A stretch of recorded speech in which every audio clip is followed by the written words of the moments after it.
श्री स्वामी समर्थ। ओम नमः शिवाय। ओम लक्ष्मी नमः। मित्रांनो, अशाच माहितीपूर्ण कथा ऐकण्यासाठी आपल्या व्हिडिओला एक लाईक करा आणि आपल्या चॅनलला सबस्क्राईब करा आणि बाजूला असलेली घंटी दाबा। याने तुम्हाला आपले व्हिडिओ सर्वात अगोदर मिळतील। ही कथा संपूर्ण ऐकल्याने मनातील इच्छित फळ मिळते आणि कुटुंबावर आलेले संकट नाहीसे होते। त्यामुळे दुर्लक्ष न करता शेवटपर्यंत ऐका आणि कमेंटमध्ये श्री स्वामी समर्थ नक्की लिहा। चंदननगर नावाच्या राज्याची एक रहस्यमय कहाणी सांगायला सुरुवात करूया। चंदननगरमध्ये एक खूपच श्रीमंत व्यापारी राहत होता। त्याने आपल्या व्यापारातून अपार संपत्ती गोळा केली होती।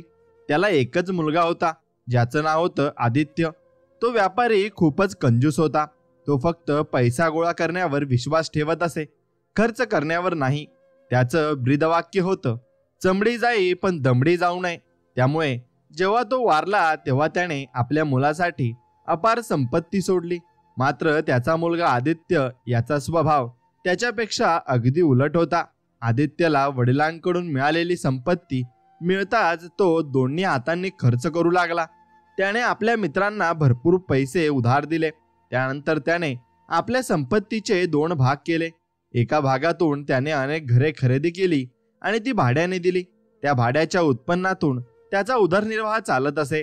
दुसऱ्या भागातून तो ऐश-आराम, मौज-मजा आणि मित्रांवर उधळपट्टी करत राहिला। त्याच्या घरी सतत नाचगाणी होत असत। मद्यपान, नृत्य आणि मनोरंजनाचा सिलसिला सुरूच होता। तो आपल्या मित्रांसोबत अतिशय महागड्या भांड्यांमध्ये स्वादिष्ट भोजन करायचा। नृत्यांगना आणि इतर लोक त्याला वेगवेगळे तमाशे दाखवायचे आणि त्या बदल्यात खूप पैसे घेऊन जायचे।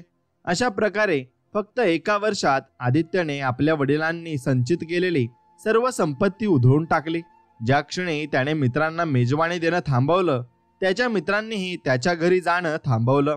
जरी हे सर्व आदित्यमुळे श्रीमंत झाले होते, तरी त्यांनी आदित्यविषयी नकारात्मक भावना दाखवल्या। रस्त्यात त्याला पाहिलं की ते त्याच्याकडे पाठ फिरवत। जर आदित्य कुणाला थांबून बोलण्याचा प्रयत्न करत असे, तर ते मतलबी मित्र काही ना काही बहाणे करून पुढे निघून जात। या स्वार्थी वागणुकीमुळे आदित्यला खूप राग येत असे। तो स्वतःला विचारायचा, मी असे लोकांवर का धन उधळले, ज्यांच्यात कणभरही दया नाही। एके दिवशी तो या विचारात गुंतलेला असताना आपल्या आईजवळ बसला होता। त्याची आई त्याला विचारत होती की तू दुःखी का आहेस, कारण आदित्य नेहमी आनंदी आणि उत्साही राहायचा। मात्र तो काहीही बोलला नाही। तेव्हा त्याच्या आईने सांगितलं, बाळा, मला माहिती आहे तुला काय दुःख आहे। तू खूप मोठी मूर्खता केलीस आणि आपल्या स्वार्थी मित्रांवर खूप धन उधळलं। मला आधीच माहिती होतं की एक दिवस तू धनवान होशील। मी तुला तुझ्या या वागणुकीपासून रोखण्याचा प्रयत्न केला होता, पण तू त्या नालायक मित्रांच्या नादाला लागलास आणि माझं काहीही ऐकलं नाहीस। आता ते स्वार्थी आणि नालायक मित्र तुझी चौकशी सुद्धा करत नसतील। आदित्यने मान खाली घालत आईला सांगितलं, आई, ते लोक माझ्याशी कमी बोलतात, पण मला नाही वाटत ते नीच आहेत। कदाचित ते खूप व्यस्त असतील। मी असं करतो की त्यांची परीक्षा घेण्यासाठी त्यांच्याकडून थोडं कर्ज मागतो। मला खात्री आहे की ते नक्कीच मदत करतील। असं म्हणत तो एक एक करून आपल्या सर्व मित्रांकडे गेला आणि त्यांच्याकडून नवीन व्यापार सुरू करण्यासाठी कर्ज मागू लागला। पण सगळ्यांनी सरळ नकार दिला। ज्या संपत्तीवर ते मजा मस्ती करत होते, ती संपत्ती आदित्यची होती। तरी त्यांनी त्याला फटकारलं। काहींनी तर त्याच्या तोंडावर नकार दिला आणि जेव्हा आदित्यला हे कळलं, तेव्हा तो परत आईकडे आला आणि म्हणाला, आई, तू बरोबर बोलली होतीस। ते सगळे खूप वाईट आणि स्वार्थी लोक आहेत। मी आता कधीच कोणाला मित्र बनवणार नाही। माझा विश्वास उडालाय। त्याने आपल्या उरलेल्या संपत्तीची नीट काळजी घेतली आणि काही मौल्यवान घरगुती वस्तू विकून थोडा पैसा जमवला आणि छोटा व्यवसाय सुरू केला। आपल्या व्यवसायातून वेळ मिळाला तो रोज संध्याकाळी नगराच्या काठावर वाहणाऱ्या नदीच्या पुलावर जाऊ लागला। तिथे पुलावर अनेक परदेशी व्यापारी एकत्र येत। आदित्य तिथून एखाद्या परदेशी व्यापाऱ्याला आपल्या घरी नेत असे, त्याला स्वादिष्ट भोजन देत असे आणि रात्री उशिरापर्यंत त्याच्याशी गप्पा मारत असे। मग सकाळी त्याला निरोप देत असे आणि त्याला म्हणायचा, आता तू पुन्हा माझ्या घरी येऊ नकोस। आदित्यची ही सवय अशी होती कारण त्याला एकटं जेवण करण्याची सवय नव्हती। मात्र मित्र बनवण्याची इच्छाही त्याला नव्हती. त्याच्या या पाहुण्यांपैकी एखादा व्यक्ती कधीतरी त्याला नंतर एखाद्या ठिकाणी भेटला तर आदित्य त्याच्याकडे दुर्लक्ष करत असे. जर ती व्यक्ती त्याच्याशी बोलण्याचा प्रयत्न करत असे तर तो असं वागत असे जणू त्याने त्याला आधी कधी पाहिलंच नव्हतं. एके दिवशी आपल्या नेहमीच्या सवयीप्रमाणे आदित्य त्या पुलावर एखाद्या एकट्या परदेशी माणसाची वाट बघत बसला होता. त्याच वेळी राजा विक्रमसिंह आपल्या एका दासासोबत तिथून जात होता. राजाचा नियम असा होता, तो कधी कधी वेश बदलून प्रजेचा हालहवाल जाणून घेण्यासाठी बाहेर पडायचा. त्यामुळे त्याला ओळखणं कोणालाही अशक्य होतं. राजाच्या प्रशासनात मंत्र्यांची आणि अधिकाऱ्यांची कमी नव्हती, पण तो स्वतःच प्रजेच्या अडचणी पाहायला प्राधान्य द्यायचा. त्यावेळी राजाने एका व्यापाऱ्याचा वेश परिधान केला होता आणि अनपेक्षित परिस्थितीचा सामना करण्यासाठी एका बलवान दासाला सोबत घेतलं होतं. आदित्यने त्याला पाहून असं गृहीत धरलं की तो एखाद्या शेजारच्या राज्यातून आलेला व्यापारी आहे. तो राजाकडे गेला, त्याला नमस्कार केला आणि म्हणाला, आपण परदेशी आहात नाही का? माझ्यावर इतकी कृपा करा की माझ्या झोपडीत येऊन साधं सरळ अन्न ग्रहण करा आणि रात्र माझ्या झोपडीत विश्रांती घेऊन झोपेसाठी थांबा, असं आदित्य म्हणाला.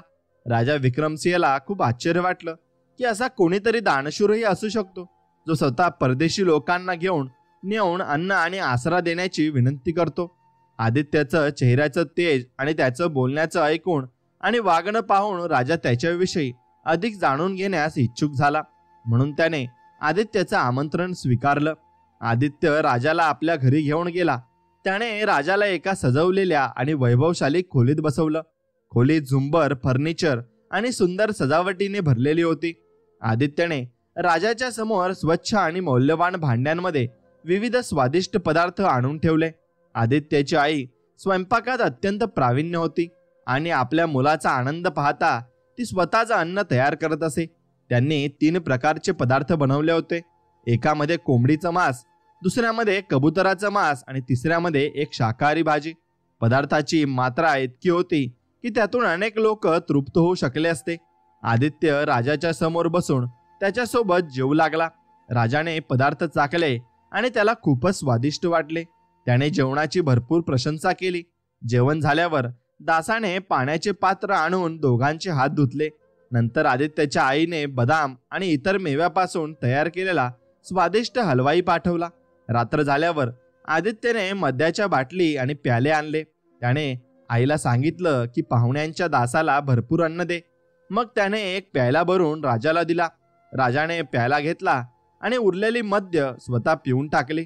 राजाने आदित्यच्या शिष्टाचाराने प्रभावित होऊन त्याचं नाव आणि कुटुंबाची माहिती विचारली. आदित्य म्हणाला, माझं नाव आदित्य आहे. माझे दिवंगत वडील एक साधे पण सधन व्यापारी होते.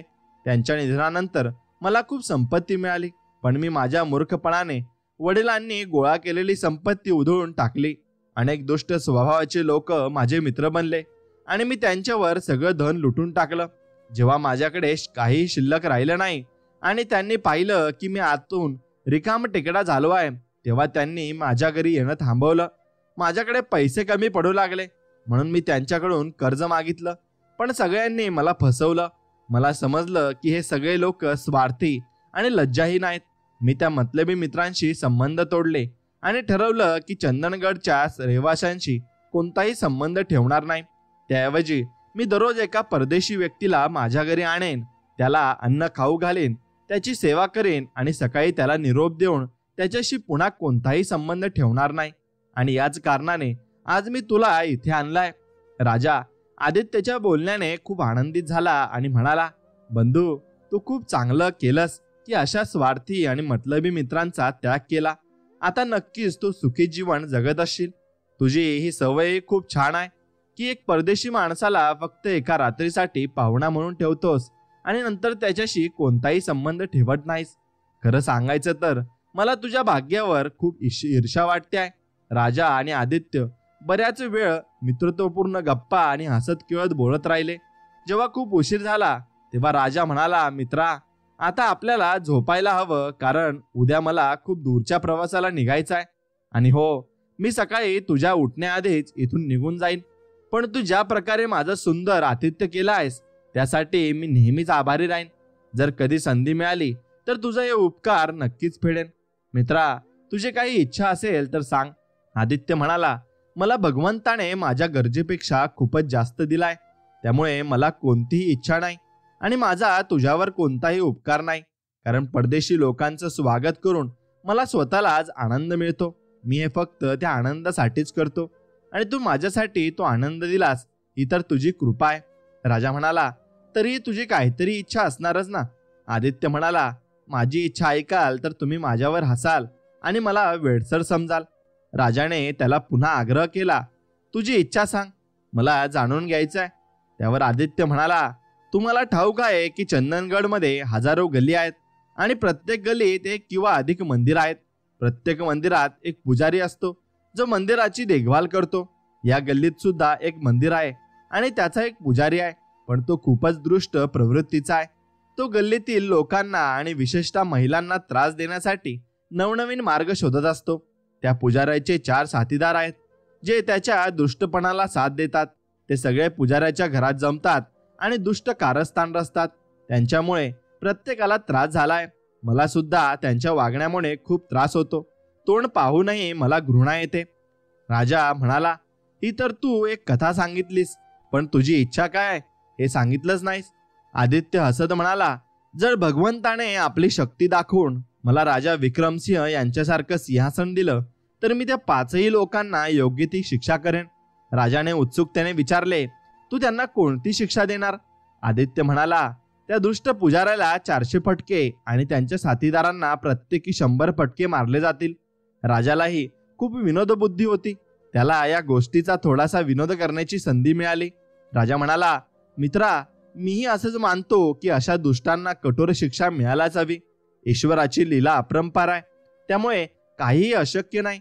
मी प्रार्थना करेन की तुझी इच्छा पूर्ण हो आणि तू त्या 5 दुष्टांना योग्य शिक्षा देऊ शकशील. मी तर एक साधा व्यापारी आहे आणि तोही परदेशी. मला जर अधिकार असता तर मी स्वतःच एक काम तुझ्या हातून करून घेतलं असतं. आदित्य म्हणाला, तू माझी थट्टा करत नाहीस ना? भले मला असा अधिकार कसा मिळेल? राजा म्हणाला, मी थट्टा करत नाहीये आणि तुझ्यासारख्या उदार आणि सभ्य व्यक्तींची थट्टा करणं शक्यच नाही, ज्याने माझं इतकं चांगलं स्वागत केलंय. जर राजालाही तुझ्या गोष्टीची माहिती झाली तर नक्कीच तोही तुझ्या म्हणण्याला पाठिंबा देईल. तेव्हा राजा म्हणाला, मित्रा, आता झोपायला हवं, कारण खूप रात्र झाली आहे. आदित्य म्हणाला, ठीक आहे, पण थोडीशी दारू शिल्लक आहे का नाही, आपण ती संपूर्ण झोपायला जाऊ. आणि मला एक गोष्ट पुन्हा सांगायची. सकाळी जेव्हा तुझी झोप पूर्ण होईल तेव्हा माझा निरोप न घेता निघून जा आणि जाताना दरवाजा बंद करून जा. राजा हसत म्हणाला, बिलकुल, मी नक्कीच तुझं हे सांगणं पाळेन, पण तुलाही माझी एक गोष्ट मानावी लागेल. आतापर्यंत तू प्याले भरभरून मला दारू पाजली आहे, आता ही शिल्लक असलेली दारू मी तुला पाजणार आहे. आदित्यने ते मान्य केलं. राजाने आधी स्वतःचा प्याला संपवला, मग दुसरा प्याला भरून आदित्यला दिला. मात्र आदित्यच्या नजरेत चुकून राजाने त्या दारूत स्वतःसोबत आणलेली बेहोशीची औषधी मिळवली. ती औषधी खूपच प्रभावी होती. तिने तात्काळ परिणाम दाखवला. आदित्यने रिकामा प्याला मोठ्या कष्टाने जमिनीवर ठेवला आणि त्या क्षणी त्याचं डोकं गुडघ्यावर झुकलं. राजाने हे पाहून मोठ्या आवाजात हसून घेतलं. त्यानंतर राजाने आपल्या दासाला इशारा केला. तो दास भोजन करून आदेशाची वाट पाहत तयार होता. राजा म्हणाला, या माणसाला उचलून खांद्यावर टाक आणि इथून निघ. या घराचं नीट निरीक्षण करून ठेव, जेणेकरून जेव्हा मी आदेश देईन तेव्हा या माणसाला राजवाड्यातून आणून इथं सोडता येईल. दासाने सहजतेने आदित्यला खांद्यावर घेतलं. राजा निघताना घराचा दरवाजा व्यवस्थित बंद करून गेला.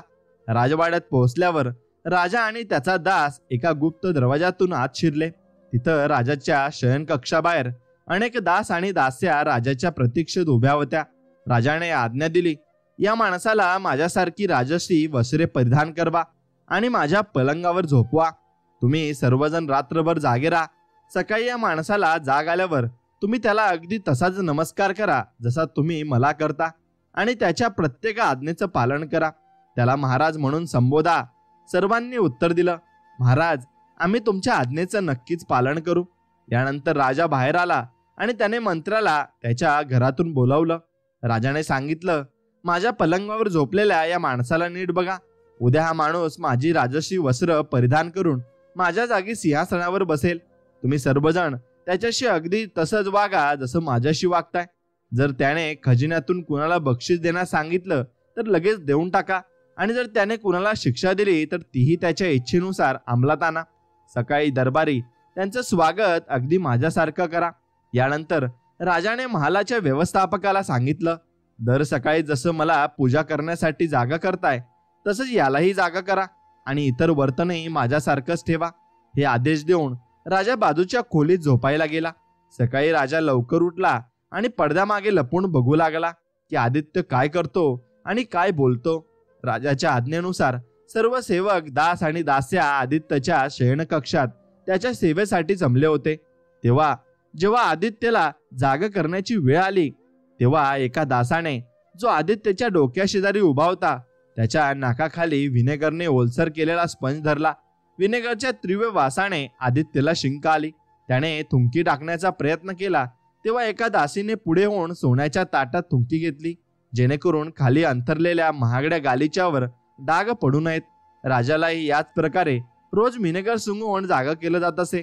आदित्यने डोळे उघडले तेव्हा त्याने पाहिलं की अत्यंत सुंदर सजवलेल्या शयनकक्षात तो आहे. कक्षाला पडदे लावलेले होते आणि भिंतीवर तसेच छतांवर रंगीत चित्रे कोरलेली होती. त्याने पाहिलं की अनेक सुंदर तरुण दास्या हात जोडून उभ्या होत्या. कोणाच्या हातात सोन्याचा ताट होता तर कोणाच्या हातात चामर. काही जणींच्या हातात वाद्य होती आणि महिलांच्या पहाऱ्यावर असलेली किन्नरही सुनरही पोशाख घालून हात जोडून उभे होते. त्याने आपल्या पलंगावरील गादी आणि चादर पाहिली. त्या गुलाबी रंगाच्या मखमली कपड्याच्या बनलेल्या होत्या आणि त्यावर हिरे मोत्यांनी काट लावलेली होती. आणि त्याचप्रमाणे शाही पलंग, जो सोन्याचा बनलेला आणि महागड्या रत्नांनी मढवलेला होता. त्याच्या शेजारीच एका छोट्या टेबलावर राजमुकुट ठेवलेला होता. आदित्यला हे सर्व पाहून वाटलं की हे वास्तव नाही, स्वप्नच असलं पाहिजे. त्याने विचार केला की काल रात्री मी राजा होण्याची इच्छा व्यक्त केली होती, कदाचित म्हणूनच मला स्वप्नात हे सर्व दिसत आहे. असं मनात येऊन त्याने पुन्हा डोळे बंद केले आणि झोपण्याचा प्रयत्न केला. हे पाहून एका सेवकाने पुढे येऊन हात जोडले आणि म्हणाला, हे दीनबंधू, कृपा सिंधू, प्रजावत्सल महाराज, आता झोपायची वेळ नाही. सूर्योदय होण्यास थोडाच वेळ उरलाय. कृपा करून शय्या त्यागा आणि सर्व शक्तिमान परमेश्वराच्या आराधनेसाठी तयार व्हा. हे ऐकून आदित्य खूपच आश्चर्यचकित झाला, पण त्याला अजूनही हे स्वप्न वाटलं. त्याने डोळे उघडले आणि पुन्हा बंद करून झोपायचा प्रयत्न केला. सेवकाने पुन्हा विनंती केली, सरकार, सकाळ झाली आहे आणि तुमच्या पूजा करण्याचा वेळ देखील झालाय. आता शय्या त्यागा, नाहीतर तुमची पूजेची वेळ निघून जाईल आणि नंतर तुम्हाला पश्चाताप होईल. आता आदित्यला खात्री पटली की हे स्वप्न नाही, कारण स्वप्न इतका वेळ स्थिर राहत नाही. त्याने डोळे उघडले आणि पाहिलं की सकाळचं उजेड पसरलं होतं. दिवसा देखील त्याला तीच दृश्य दिसली जी काही वेळापूर्वी दिव्यांच्या प्रकाशात दिसली होती. तो पलंगावरून उठला आणि आनंदित झाला, कारण त्याला विश्वास बसला की देवाने त्याची प्रार्थना ऐकली आहे आणि त्याला राजपद प्रदान केला आहे. दरम्यान पडद्यामागे लपून बसलेला राजा विक्रमसिंह त्याची अवस्था बघत खूप आनंद घेत होता. तेवढ्यात एका दासीने पुढे येऊन आदित्यच्या पायांना वंदन केलं. गाणं गाणाऱ्या दास्यांनी मधुर संगीत सुरू केलं. संगीताच्या लहरींनी आदित्य आत्मविस्मृतीत गेला. त्याने विचार केला की हे सर्व काय चाललंय. त्याने डोळ्यांवर हात ठेवून विचार केला, हे सोन्याचे वस्त्र परिधान केलेले सेवक, मोहक रूप असलेल्या या दास्या आणि हे मधुर संगीत, हे सगळं काय आहे? मी इथे कसा आलो? हे स्वप्न तर नाही ना? तो स्वतःच्या डोळ्यांवर हात घासू लागला. तेवढ्यात भगव्या वस्त्रात एक पुजारी पुढे आला आणि म्हणाला, सरकार, आज तुम्ही ईश्वराची आराधना का केली नाही? काय रात्री तुमच्या झोपेत काही विघ्न आलं होतं का? की देव न करो तुमच्या प्रकृतीत काही बिघाड आहे का? कृपा करून आता उठून नित्यकर्म करा आणि दरबारात पदार्पण करा.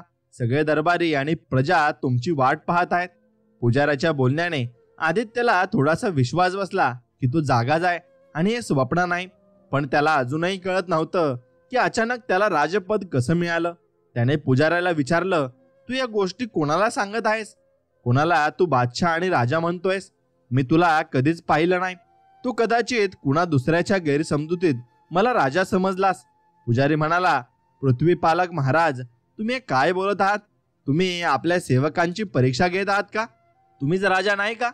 आणि तुमच्या या चंदनगड राज्यात तुमचा आदेश पाळला जात नाही का?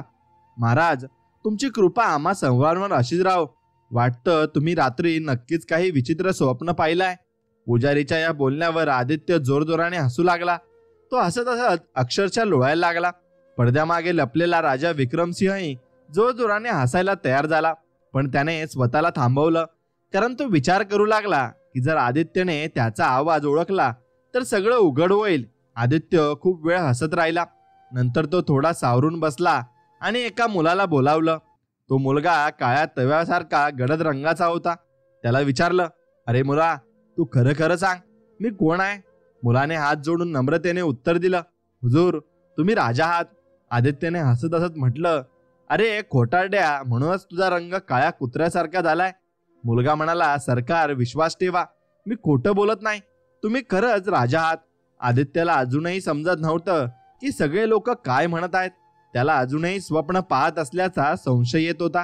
त्याने जवळ उभ्या असलेल्या एका दासीला बोलावलं आणि म्हणाला, तुझा हात पुढे कर आणि माझा हात तुझ्या हातात घे, मग माझ्या बोटाला दातांनी चाव.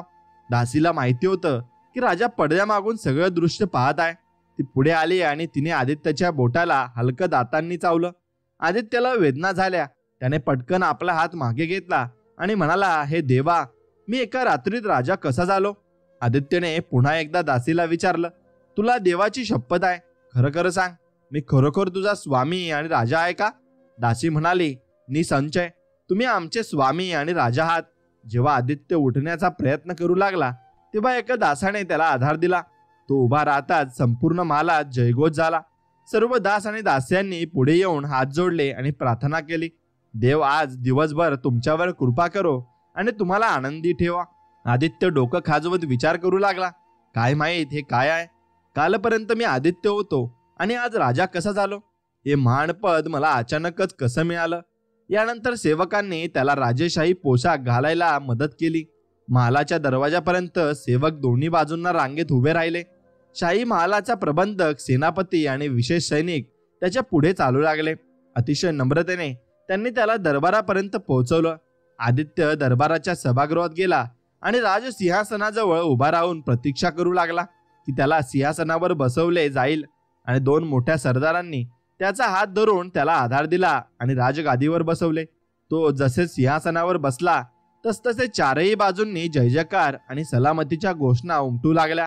आदित्य हे जयघोष ऐकून खूप आनंदित झाला. त्याने डावीकडे उजवीकडे नजर फिरवली आणि पाहिले की राज्यातील मोठमोठे सरदार डोके झुकून हात जोडून उभे आहेत. आदित्यने एक एक करून सगळ्या सरदारांचे अभिवादन स्वीकारले. त्यानंतर राज्याचा मंत्री, जो सिंहासनाच्या मागे उभा राहून दरबाराच्या व्यवस्था पाहत होता, आदित्य समोर आला. त्याने झुकून प्रणाम केला आणि प्रार्थना केली, देव तुम्हाला सतायुषी करोत आणि नेहमी तुमच्यावर कृपा ठेवत.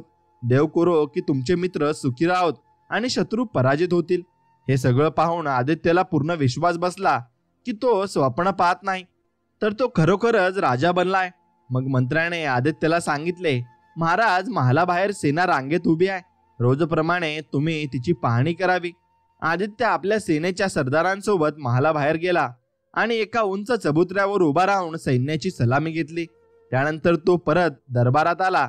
तिथे मंत्र्यांनी प्रजेचे अर्ज त्यांच्यासमोर ठेवून कामकाज सुरू केले. आदित्यने आपल्या समजुतीप्रमाणे योग्य त्या निर्णयांना मंजुरी दिली. मग मंत्र्याने राज्यातील बातम्या सांगायला सुरुवात केली. अद्याप बातम्या संपल्याही नव्हत्या तेवढ्यात आदित्यने नगराच्या कोतवालाला बोलावले. तो आला तेव्हा आदित्यने त्याला आपल्या गल्लीतल्या मंदिराचे नाव सांगून आज्ञा दिली, तू शिपायांसोबत तिथे जा. त्या गल्लीत एका दुष्ट पुजाऱ्याचा निवास आहे. त्याच्या तळपायांवर 400 फटके मारा आणि त्याच्या 4 साथीदारांना प्रत्येकी 100 चाबकाचे फटके द्या. त्यानंतर त्या सगळ्यांना उंटावर उलटे बसवून शहरभर मिरवणूक काढा. जाहीर करा की जे कोणी दुष्ट वागतील किंवा निरपराधांना त्रास देतील त्यांना हाच परिणाम भोगावा लागेल. या शिक्षेनंतर त्या पुजाऱ्यासह त्या 5ही लोकांना कायमस्वरूपी नगरातून हाकलून द्या. कोतवालाने हा आदेश मिळाल्यावर गुपचूप राजा विक्रमसिंहाकडे परवानगी मागितली. राजाने ती दिली, कारण आदित्यने आधीच त्या दुष्ट लोकांविषयी त्याला सांगितले होते. कोतवालाने हा आदेश पाळून आदित्यच्या गल्लीत जाऊन सर्व शिक्षा केली. नंतर तो दरबारात परतला आणि म्हणाला, महाराज, तुमच्या दिलेल्या आज्ञेचे पालन पूर्ण झाले आहे. आदित्यने हसून उत्तर दिले, तुझ्या तत्परतेने आम्ही खुश झालो आहोत. राजा पडद्यामागून हे सर्व पाहत होता आणि या नाट्याचा आनंद घेत होता. आदित्यने पुढे आदेश दिला की खजिन्यातून 1000 सोन्याचे नाणे काढून जिथे तो पुजारी राहतो त्याच गल्लीतील आदित्यच्या आईला भेट म्हणून देण्यात यावे. सैनिकांनी सोन्याची नाणी घेऊन आदित्यच्या आईकडे नेली आणि त्या बिचाऱ्या महिलेला या गोष्टीची काहीच कल्पना नव्हती. ते धन पाहून ती खूप आनंदित झाले आणि विचार करू लागली की राजाने माझ्यावर अशी कृपा का केली. पण तिला काहीच कळत नव्हते. तिने मनात विचार केला की कदाचित आदित्य आपल्या व्यापाराच्या कामासाठी किंवा कुठेतरी भटकायला गेला असेल. जेव्हा आदित्य राजकारभारातून मोकळा झाला तेव्हा सगळे दरबारी आणि सरदार त्याला प्रणाम करून निघून गेले.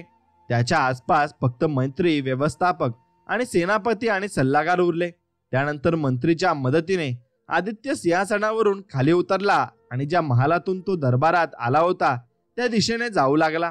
रस्त्यात त्याला शौचालयात जाण्याची गरज वाटली. सेवकाने त्याच्यासाठी शाही शौचालयाचे दार उघडले. ते फक्त स्वच्छच नव्हते तर मखमली तळ असलेले होते. शौचालयात जाण्यापूर्वी त्याच्या अंगरक्षकाने त्याला सोन्याच्या चपला दिल्या, ज्या राजा शौचालयात जाण्यासाठी वापरायचा. आदित्यने त्या चपला घालून आत जाऊन त्यांचा उपयोग केल्यानंतर त्या चपला आपल्या सैल वस्त्रात ठेवून घेतल्या. हे पाहून मंत्री आणि सेनापतीला खूप हसू आले, पण राजाच्या भीतीने त्यांनी हसू दाबले. मंत्री म्हणाला, सरकार, कदाचित तुम्हाला आठवत नसेल पण या चपला फक्त शौचालयासाठी वापरल्या जातात. हे ऐकून आदित्यने चपला ठेवल्या आणि आपले जोडे परत घातले. शौचालयातून बाहेर पडल्यावर सेवक त्याला भोजन कक्षात घेऊन गेले. तिथे पोहोचताच कक्षाचे दार उघडण्यात आले आणि सेवक गायिका आणि नर्तकांना बोलवण्यासाठी गेले. जेव्हा तो जेवायला बसला तेव्हा गायिकांनी मधुर स्वरात गाणे गाऊन वातावरण सुशोभित केले. आदित्य हे सगळं पाहून अत्यंत प्रसन्न झाला आणि पुन्हा विचार करू लागला की हे सगळं स्वप्न तर नाही ना. मग त्याने स्वतःशीच म्हटलं, हे स्वप्न असू शकत नाही, कारण स्वप्न इतके लांब नसते. मला याआधी वाटत होते की मी राजा नाही, पण खरी गोष्ट अशी आहे की मीच राजा आहे, कारण मी दिलेले दंड आणि दानाचे आदेश पूर्ण झाले आहेत. भोजन कक्षात सोन्या चांदीच्या झगमगत्या भांड्यांचा ढीग होता. 7 सुंदर दासी त्याच्याजवळ गाणं गात होत्या. छतावर 7 सुंदर झुंबर लटकत होते, ज्यामध्ये कापुराच्या मेणबत्त्या पेटवल्या होत्या. जमिनीवर चमचमत्या भांड्यांची मांडणी होती आणि कोपऱ्यांमध्ये 7 सुवर्ण अंगठ्या होत्या, ज्यामध्ये विविध प्रकारच्या सुगंधी वस्तू जाळल्या जात होत्या. 7 सुंदर वस्त्रे आणि दागदागिने परिधान केलेल्या दासी त्याच्या सेवेसाठी उभ्या होत्या. त्यांच्या हातात मोरपिसांनी बनवलेले पंखे आणि रत्नजडित हत्यारे होती. हे पाहून आदित्य खूप आनंदित झाला. तो भोजनासाठी आसनावर बसला. त्याच्या बसताच 7ही दासींनी मोरपिसांचे पंखे हलवायला सुरुवात केली. आदित्यने हसत म्हटलं, तुमच्यापैकी प्रत्येक जण पाळीने पंखा हलवा आणि उर्वरित लोक माझ्यासोबत बसून जेवा. त्याने 3 दासींना उजव्या बाजूला आणि 3 दासींना डाव्या बाजूला बसवलं आणि त्या आदित्याच्या आदेशाने बसल्या. पण राजाच्या भयामुळे त्यांनी जेवणाला हातही लावला नाही. आदित्यने पाहिलं आणि हसून म्हणाला, तुम्ही लोक जेवण का नाही खात? पण ते सर्वच शांतच राहिले. त्यानंतर आदित्यने त्यांचा प्रत्येकाचं नाव विचारायला सुरुवात केली.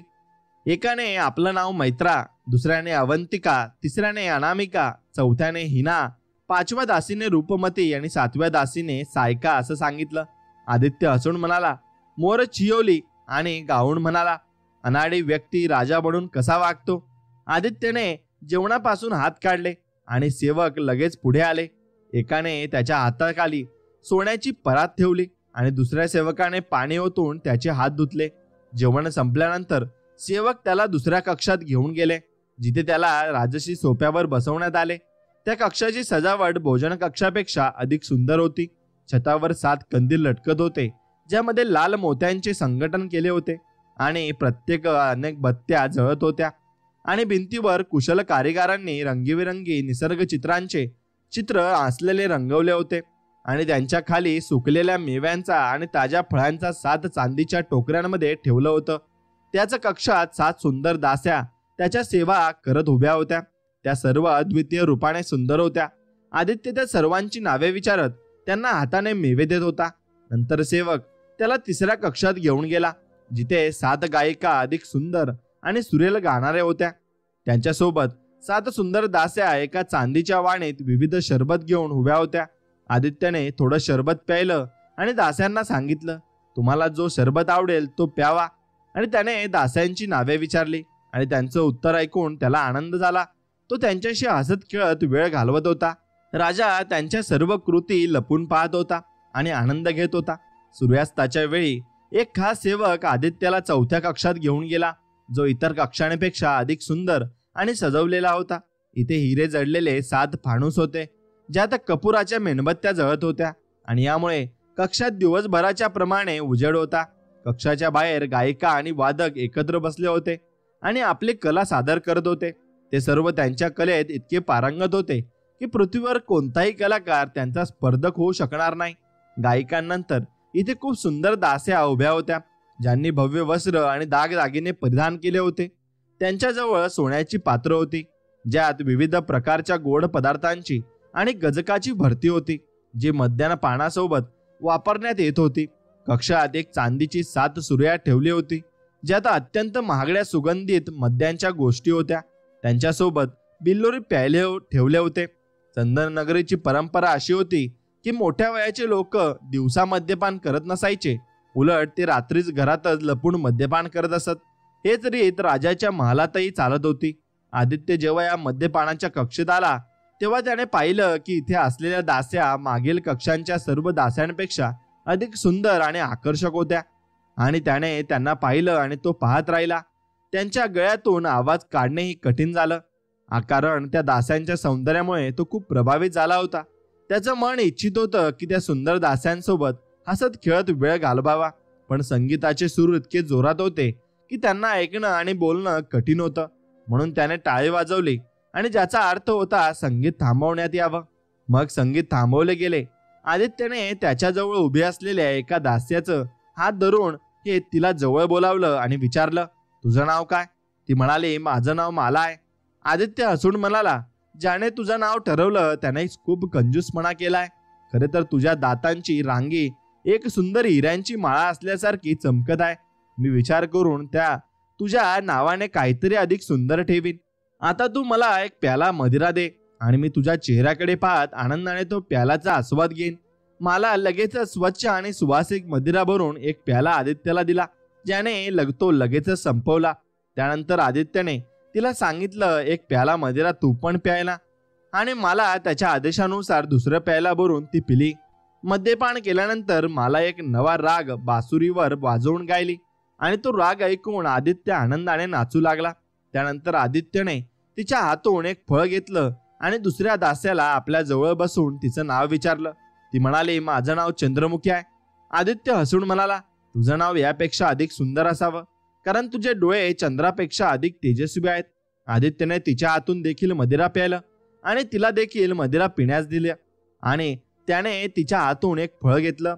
अशा प्रकारे त्याने 7ही दास्यांच्या हातून मदिरा पिली आणि त्यांना देखील पिण्यास दिलं. अधिक मद्यपान केल्यामुळे त्याला खूप नशा आली, आणि हळूहळू त्याची डोकी बंद होऊ लागली.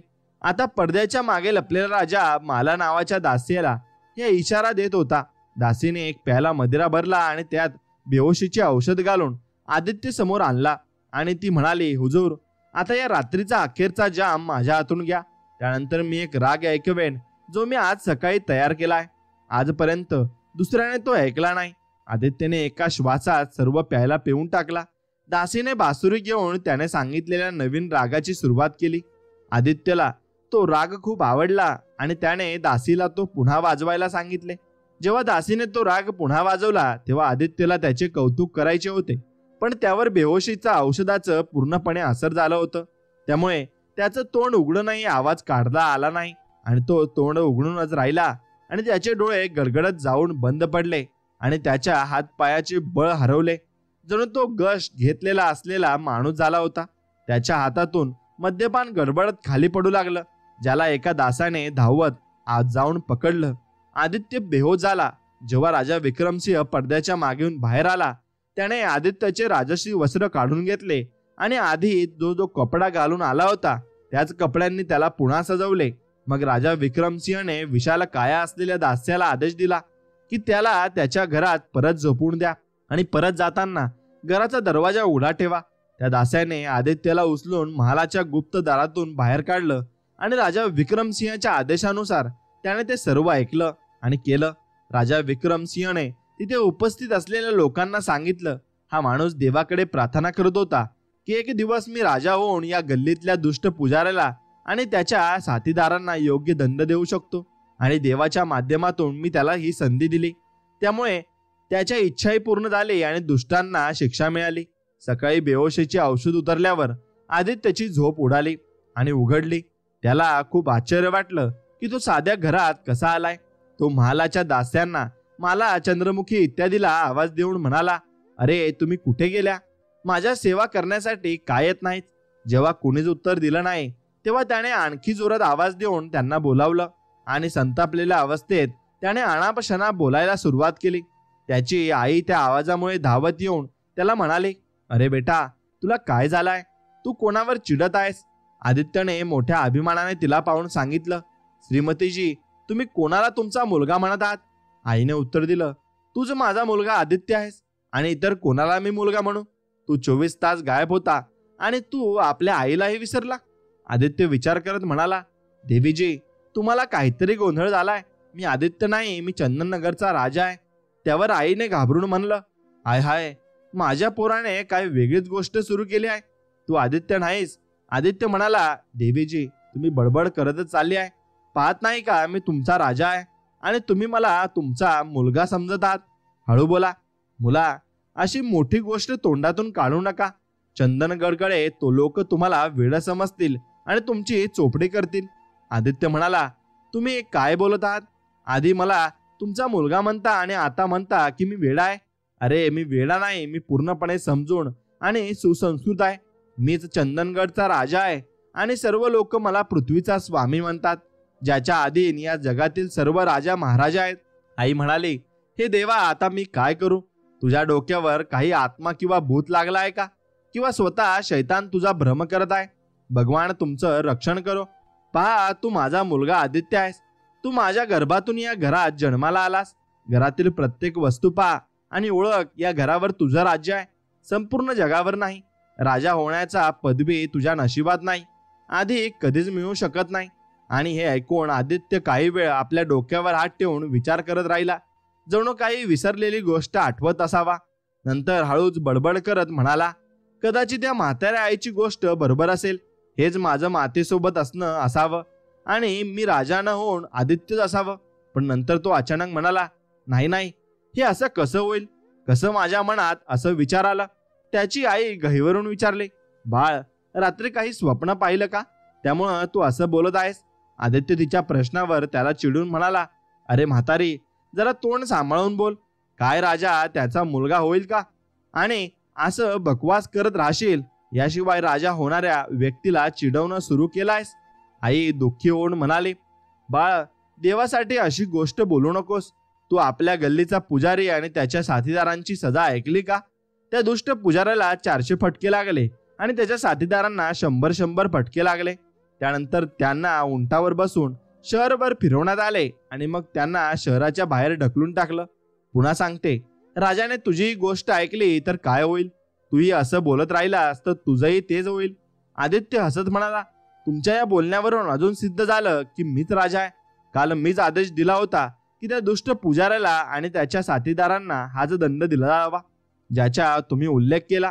ते 5 दुष्ट माझ्या आदेशावरच दंड घेतले आणि मला सांगण्यात आले की त्यांना योग्य सजा दिली गेली आहे. आदित्यच्या आईला मोठा धक्का बसला. ती चिंतेत म्हणाली, तुला काय झालंय? पुजाऱ्याची सजा ऐकून तू अजून जोरात सांगायला लागलास की तूच राजा आहेस. आदित्यच्या आईला चिंता लागली आणि ती म्हणाली, बाळा, विचार करून बोल. तुझ्या या बोलण्यावर जर कुणी विश्वास ठेवला तर तुझं काय होईल? आदित्यला आता मोठा राग चढला. तो म्हणाला, पहा मक्कार म्हातारी, मी तुझ्या बदतमीजीला खूप सहन केलं. आता तुझं तोंड बंद कर, नाहीतर मी तुला इतकं मारणार की तुझ्या आयुष्यात कधी विसरणार नाही. मी राजा आहे आणि राजा म्हणूनच राहीन. तुझ्या तोंडून एक शब्दही निघायला नको की मी तुझा मुलगा आहे. त्याची आई हे पाहून रडू लागली. माझ्या मुलाचं पागलपण वाढतच जात आहे.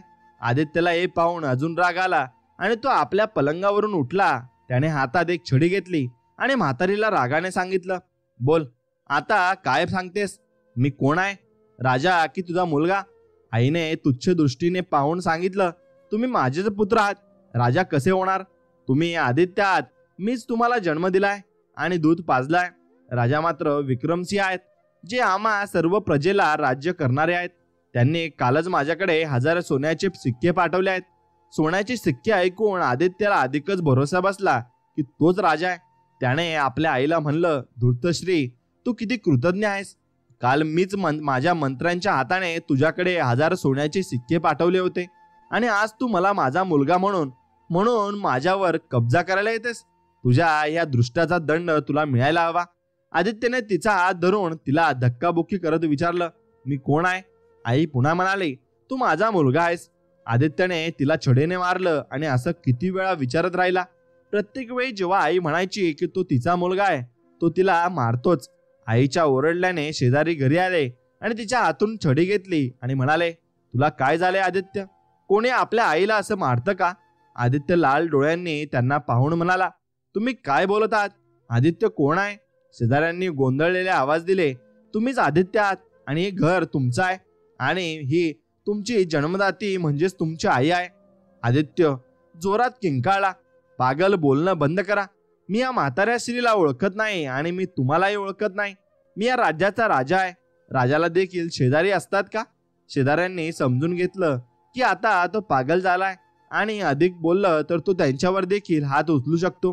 त्यातील एक शेजारी त्या क्षेत्राच्या पोलिसाला ओळखत होता आणि तो धावत जाऊन त्याला बोलावून आणला. आदित्यने पोलिसाला फटकारलं आणि पण त्याने त्याला 2-3 चाबुकांचा फटका दिला. आदित्य धावत सुटला आणि शिपायांनी त्याला पकडले.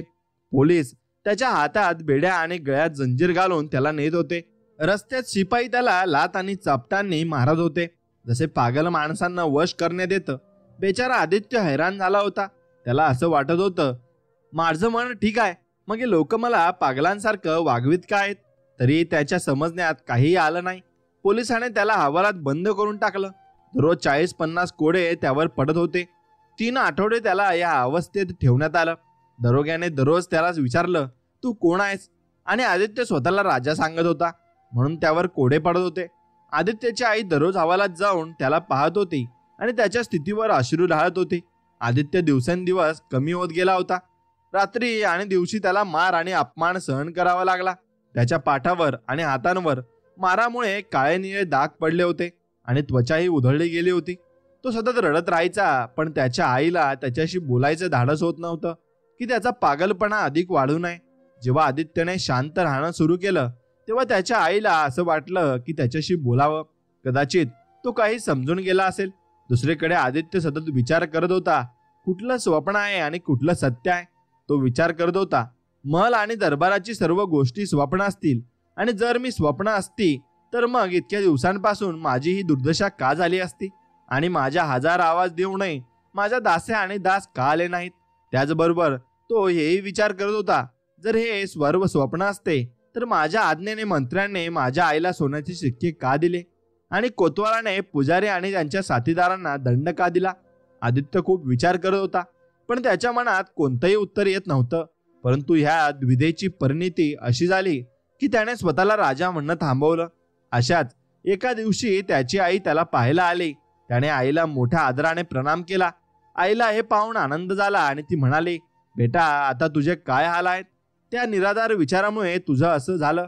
तो विचार अजून तुझ्या मनात आहे का.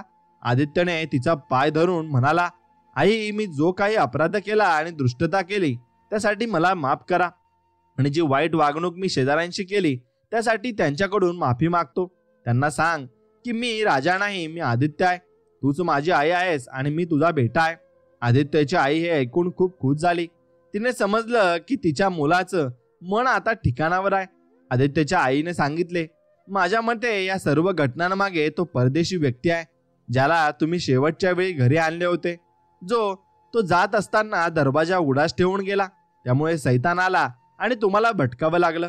आदित्यने उत्तर दिलं, मी तर समजत होतो की तो व्यापारी दरवाजा बंद करून गेलाय, पण तुम्ही उघडा दरवाजा पाहिला आणि नक्कीच सैतान आल्यामुळे मी भटकलो. आदित्यची आई पोलिसाला म्हणाली, माझा मुलगा आता ठीक झालाय म्हणून त्याला मुक्त करा. आदित्य पुन्हा त्याच्या जुना व्यवसाय आणि कामकाजात परत लागला. रोज संध्याकाळी तो एक परदेशी पाहुण्यांचा आदर सत्कार करायला लागला आणि सकाळी त्याला निरोप देण्याचं काम करायला लागला.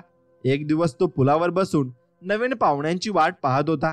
तोच राजा विक्रमसिंह व्यापारीच्या रूपात त्याच्या दासासोबत तिथे आला. आदित्यने त्याला दुरून ओळखलं आणि तोच व्यापारी असल्याचं त्याच्या मनात आलं, ज्यामुळे त्याच्यावर इतक्या समस्या आल्या होत्या. हाच तो माणूस आहे ज्याने दरवाजा उघडून गेला आणि सैतान माझ्या जीवनात आला असं आदित्यने मनाशी ठरवलं. आदित्य घाबरून देवाकडे प्रार्थना करू लागला. हे देवा, यावेळी या माणसामुळे मला अजून काही कष्ट होणार नाहीत अशी कृपा करा. राजा विक्रमसिंह त्याच्याकडे आला आणि आदित्य त्याच्या दिशेने पाठ फिरून नदीच्या लाटा पाहत बसला. राजा विक्रमसिंह त्याला शोधत येत होता. त्याच्या मनात होतं की आदित्यला पुन्हा महालात नेऊन त्याचा तमाशा पाहावा. आणि राजा विक्रमसिंहला जासूसांनी सांगितलं होतं की आदित्यला 3 आठवडे हवालात ठेवलं होतं आणि त्यानं मार खाल्ला होता. त्यामुळे राजा त्याच्या कष्टांचे प्रायश्चित करायला इच्छुक होता. राजा विक्रमसिंह पुढे आला, आदित्यजवळ उभा राहिला आणि त्याला नमस्कार केला. आदित्य अभद्रपणे म्हणाला, तुमचा नमस्कार जावा, तुमच्या मार्गावर चालत जा, मला त्रास देऊ नका. राजा विक्रमसिंह म्हणाला, तुम्ही मला ओळखलं नाहीत का? तुम्ही तर मला 1 महिन्यापूर्वी तुमच्या घरात आदरपूर्वक ठेवून जेवण दिलं होतं. आदित्य अनोळखीपणे म्हणाला, माझ्या लक्षात काही नाही की तुम्ही माझ्या घरी कधी आले. मी तुम्हाला ओळखत नाही. कृपया तुमच्या मार्गावर जा. राजा विक्रमसिंह आश्चर्यचकित होऊन म्हणाला, हे आश्चर्य आहे की तुम्ही मला इतक्या लवकर विसरलात. असं वाटतं की तुम्ही काही संकटात पडला आहात, त्यामुळे तुम्ही असं वागत आहात. जर तुम्हाला काही मदतीची आवश्यकता असेल तर मी तुम्हाला मदत करू शकतो. आदित्यने म्हणाला, तुम्ही काय मदत करणार? राजा विक्रमसिंह त्याच्याजवळ आला, त्याला गळ्यात घालून म्हणाला, माझ्यामुळे तुम्हाला सर्व काही कष्ट झाले असल्यास त्याबद्दल मी तुमच्याकडून माफी मागतो. जर तुम्हाला काही तक्रार असेल तर मी आज रात्री तुमच्या घरी थांबणार आहे आणि तुमचं दुःख समजून घेण्याचा प्रयत्न करू. तुमच्या घरचा जेवण आणि मदिरा मला अजूनही आठवतात आणि तुमचं सौम्य वागणं मला आवडतं. त्यामुळे आज मी तुम्हाला पाहुणचार देणं अनिवार्य आहे. आदित्य म्हणाला, भाऊ, मी आधीच सांगितलं होतं आणि वारंवार सांगेन की तुम्ही जाऊन इतरत्र आपल्या मायाजाल पसरवा. मी तुम्हाला एकदा माझ्या घरात आणून खूप दुःख भोगलाय. आता मला आणखी सहन करण्याची ताकद नाही. देवा, कृपया करा, माझा पाठलाग थांबवा. राजा विक्रमसिंहने त्याला पुन्हा गळ्यात घालून म्हटले, तुम्ही माझ्याशी का नाराज आहात आणि हे मला सांगितल्याशिवाय मला कळणार नाही. तुमचं दुखणं काय आहे हे ते सांगा आणि मी तुम्हाला त्याची भरपाई देण्याचं वचन देतो. आदित्य राजा विक्रमसिंहच्या शब्दांमध्ये अडकला आणि त्याला जवळ बसवून त्याने राजमहालाची परिस्थिती सांगितली. राजा विक्रमसिंह हे सर्व ऐकून हसला. आदित्य थोडासा चिडला आणि म्हणाला, मी समजलो होतो की तुम्हाला माझं दुःख समजून खेद होईल, पण तुम्ही हसत आहात. तुम्ही माझं दुःख समजत नाही का? हे बोलून आदित्यने आपलं शर्ट काढलं आणि राजा विक्रमसिंह त्याच्या शरीरावर काळ्या डागांचा आणि मारांचा चिन्हांचा विचार करत त्याच्यावर सहानुभूती व्यक्त केलं आणि तो आदित्यला पुन्हा गळ्यात घालून म्हणाला, माझ्या मते तुमचं दुःख खरंच मोठं आहे आणि त्यावर मला खूप खेद आहे. मी तुमचं दुःख समजलो आहे आणि ते दूर करण्याचा प्रयत्न करीन, पण आज मी तुमचा पाहुणा बनून नक्की होईन. आदित्य जरी त्याने असा संकल्प केला होता की कधी कोणाचं स्वागत नाही करणार, तरी राजा विक्रमसिंह त्याला इतक्या समजुतीने मागे लागला की आदित्य त्याला नाकारू शकला नाही. त्याने राजाला आपल्या घरात आणलं. रस्त्यात राजा विक्रमसिंह म्हणाला, तुम्ही माझ्यावर विश्वास ठेवा, मी तुमच्या भल्यासाठीच काम करेन. मी तुमचा मित्र आहे आणि तुम्ही माझ्यावर कुठलाही संशय घेऊ नका आणि ठेवू नका. आदित्यने त्यांच्या शब्दांची परत सुनावणी केली आणि म्हटले, ठीक आहे, परंतु आजपासून तुम्ही माझ्या घरात कोणत्याही प्रकारच्या पाहुणचाराची आशा ठेवू नका. तुमच्यामुळे जे दुःख मी भोगलं आहे ते मी आयुष्यभर विसरू शकत नाही. राजा विक्रमसिंह हसत म्हणाला, तुम्ही खूप अडचणीमध्ये आहात.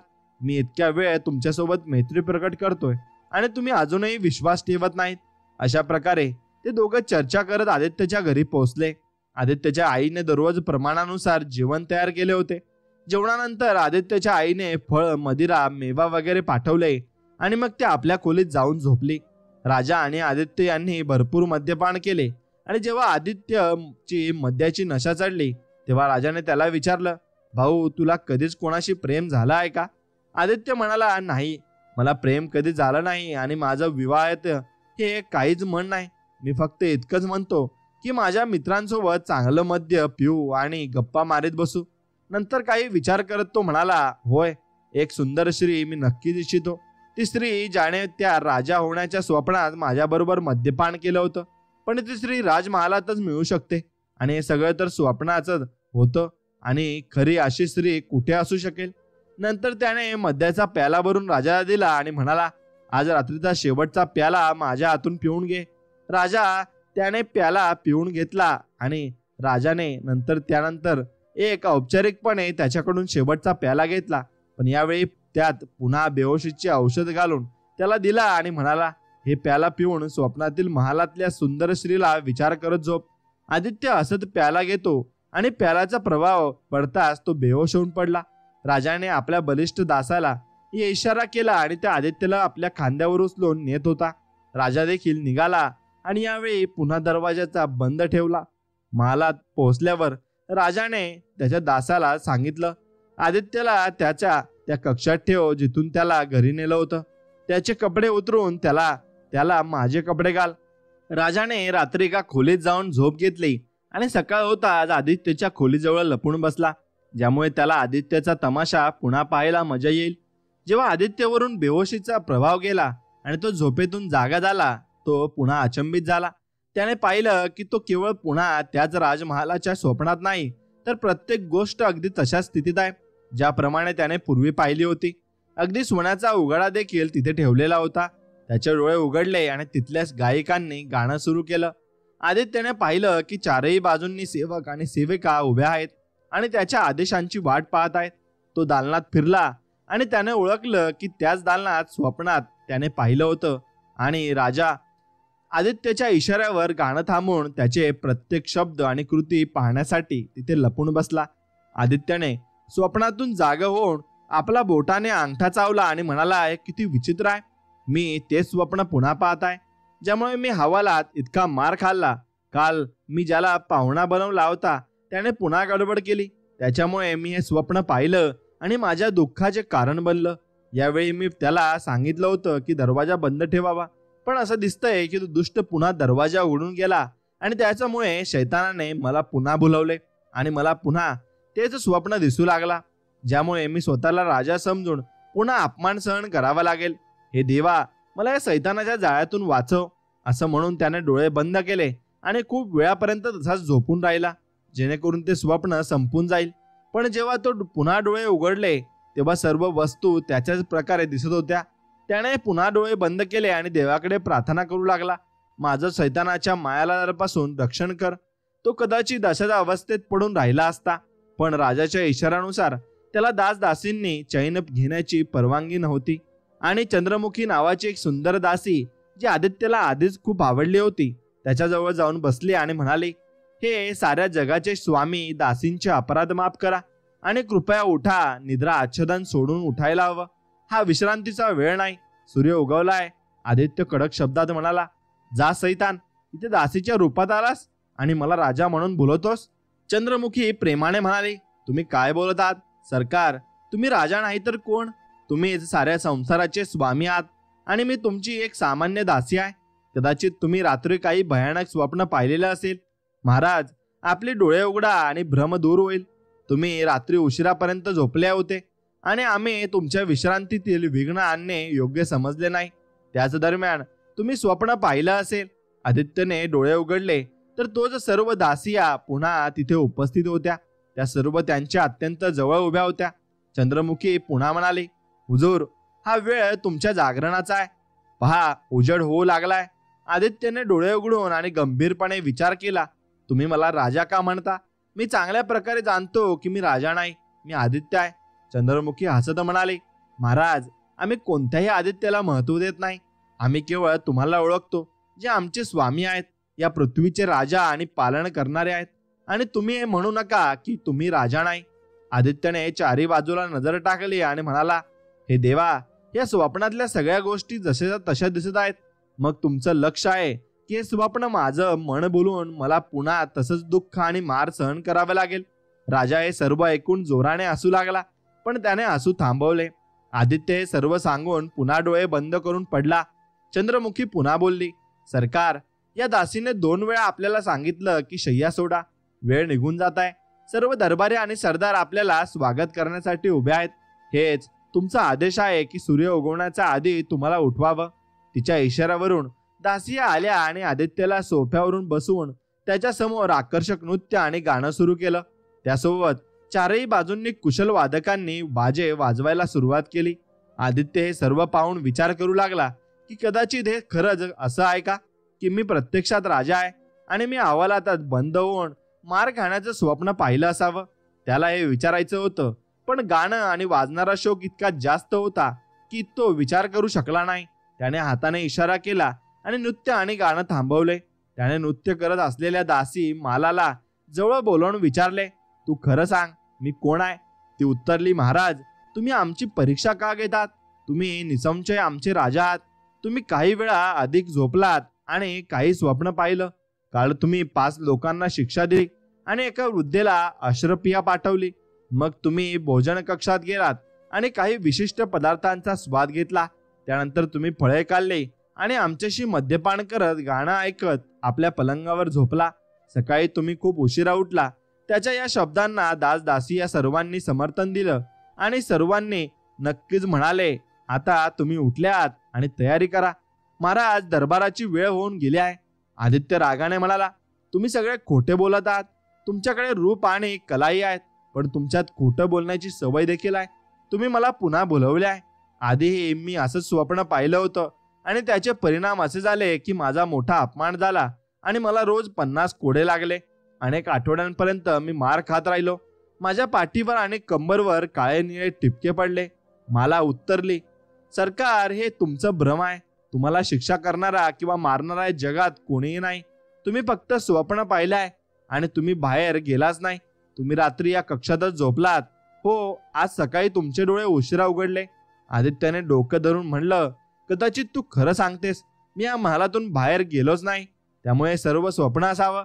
पण तरीही त्याला विश्रांती मिळत नव्हती. तो विचार करत राहिला, खरं काय आहे? मी राजा आहे का आदित्य? मी मार खाणं एक स्वप्न समजून विसरून जावं की मी जे पाहत आहे ते सत्य आहे? त्याने वरचे कपडे काढले आणि त्याच्या पाठीवर पडलेल्या मारांच्या ठिकाणांची पाहणी केली. त्याने दासदासियांच्या समोर ते ठिकाण दाखवले आणि म्हणाला, हे पहा, स्वप्न पाहणाऱ्यांच्या पाठीवर आणि शरीरावर असं माराचे ठिकाण पडतात का, ज्याला दाबताना अजूनही दुखतं. आता हे ठरवले की मी राजा नाही, मी फक्त गरीब आदित्य आहे. कोणीही विश्वास ठेवू शकत नाही की स्वप्न पाहताना शरीरावर मार पडतो आणि त्याचे वास्तविक ठिकाण दिसतात. तरी त्याला या वास्तविक दृश्यांना स्वप्न ठरवायचं होतं. त्याने एका दासीला सांगितलं, तू माझ्या अंगठ्याला दाताने चाव. राजाच्या इशाऱ्याने त्या दासीने त्याच्या अंगठ्यात जोराने दात चावले. आदित्यने ओरडून अंगठा ओढून घेतला. इतक्या विचार आणि गोंधळानंतर आदित्यचे मस्तिष्क काम करायला थांबलं. त्याने कुर्ता नाही घातला आणि उठून केवळ पायजामा घालून नाचायला सुरुवात केली. तो सतत टाळी वाजवत होता आणि नृत्यांच्या भंगीमामध्ये कधी तिकडे वळत होता, कधी इकडे वळत होता आणि हसत हसत सर्व काही करत होता. संक्षेपात असे म्हणता येईल की आदित्यने नाचणाऱ्या आणि हसणाऱ्या दासियांच्या समोर काही मस्करी केली नसावी. राजा विक्रमसिंह आता हसत हसत थांबला नाही, पण आदित्य त्याच्या गोंधळात त्याचं हसू ऐकू शकला नाही. आणि काही वेळ असल्यावर राजा आवाज देऊन म्हणाला, आदित्य, आता हसी थांबव. तुम्ही मला हसत हसत मारायचं ठरवलं आहे का? राजाच्या बोलण्यावर नाच आणि गाणं आणि बाजे थांबले. आदित्य देखील नाच तापून बघू लागला की आवाज कुठून आला आणि कोण त्याला नाव घेऊन बोलवत होतं. राजाला पाहून आदित्य म्हणाला, हा तर तुम्ही व्यापारी बनले होते. नंतर त्याने आपल्या स्थितीवर विचार करून काहीसे लाजलं आणि त्याला असं वाटलं की राजा त्याच्याशी मजाक करत आहे. त्याने हात जोडून सांगितलं, सरकार, तर तुम्ही 2 वेळा व्यापारी बनून आले आणि तुमच्याच कारणामुळे मला अनेक आठवडे मार खायला लागला. राजा म्हणाला, तुम्ही खरं सांगितलं आहे, पण आता मी तुमच्याशी अशी चांगली वागणूक दाखवणार आहे की तुम्ही आधीचे सर्व कष्ट विसरून जाल. हे म्हणून राजा आदेश दिला की आदित्यला दरबारीसारखे वस्त्र घालावं. आदित्य म्हणाला, सरकार, हे तरी सांगा की मला असं वागवायला का लागलं?